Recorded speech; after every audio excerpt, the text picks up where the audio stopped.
Nakikita ni dating Senator Sonny Trillanes na isang palabas lang at pagpapanggap ang ginagawang kampanya kontra iligal na droga at korupsyon ni Pangulong Rodrigo Duterte. Ayon sa kanya, lalo lamang lumala ang droga, krimen at korupsyon sa bansa, taliwas na naipangako ni Duterte nang magsimula ang kanyang administrasyon.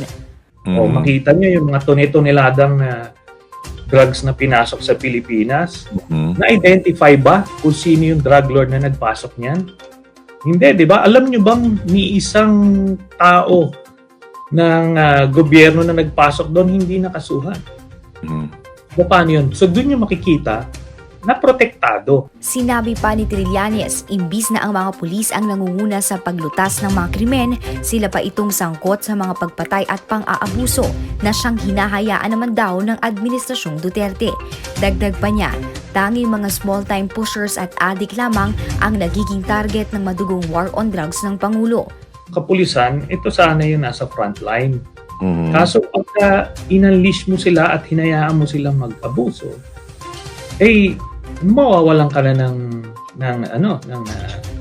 kumbaga moral ascendancy to contain crime. Itong sa kanya, pagpatay, ibuti sana kung totohanan yung yung kanyang anti-illegal drug drive.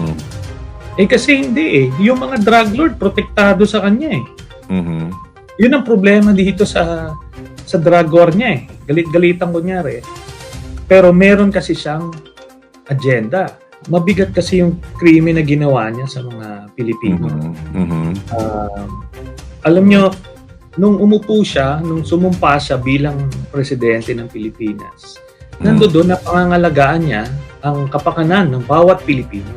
Lahat ito kasama.